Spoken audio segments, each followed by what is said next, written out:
The Gospel of Matthew 26:40-41. When he returned to his disciples, he found them asleep. He said to Peter, "So you could not keep watch with me for 1 hour. Watch and pray that you may not undergo the test. The spirit is willing, but the flesh is weak." Adoration was always and continues to be a struggle for me, and I'm embarrassed to say that it's because it always makes me tired. I mean, if you're lucky enough, it's completely silent, and minutes can feel like hours. And if you close your eyes to pray, you may even be tempted to fall asleep. This gospel verse above really rings true for me whenever I attend adoration.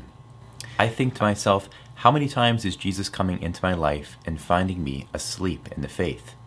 Jesus says that the spirit is willing, but the flesh is weak. And boy, if that isn't true in my life. How many times do we get excited about something? Maybe it's as small as a new coffee shop, or maybe a new car or a house, or maybe it's the inspiration in Sunday Mass after the priest's homily.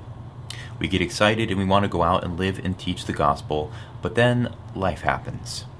We go to work, we get distracted, we think about meals we need to make, the laundry that needs to get done, and we get exhausted. As human beings, we are also really good for making excuses and even convincing ourselves of believing in them. Some people might say, well, I go to church every Sunday. I don't need to go to adoration. Or maybe they'll say, I don't have time for the rosary, but I'll say 3 Hail Marys. Or they'll even say, I stayed up all night watching the game. I'm too tired for Sunday Mass. I'll watch it on TV. There's a million excuses that can be made for when Jesus comes to us when we are asleep in our faith. But remember, Jesus knows us and he could read our hearts and our minds. God knew us from the beginning. He knows us when we are truly sick and can't attend Mass, and he knows when we are making excuses to not come participate in the Mass. And he may even say, "So you cannot keep watch with me for 1 hour." For the Lenten season, I think it's within our nature to give up something. Our social media, our YouTube time, giving up sweets or coffee, as well as some other stuff, and that is all good, but I don't think we are as apt to want to give something to God.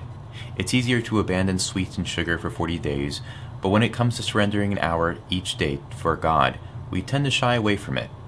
We'd rather give something up and stick to our regular schedule rather than putting the time in to find God, to stay awake in the moments that are important, to strive to become the saints we are meant to be.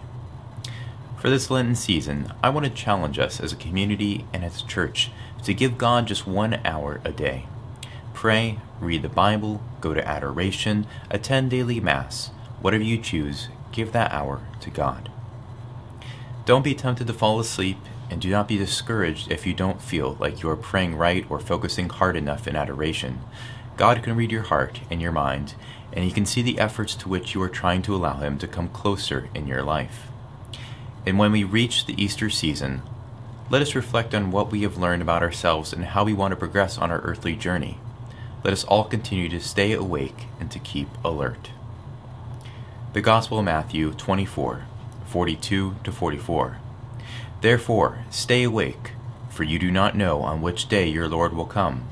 Be sure of this, if the master of the house had known the hour of the night when the thief was coming, he would have stayed awake and not let his house be broken into.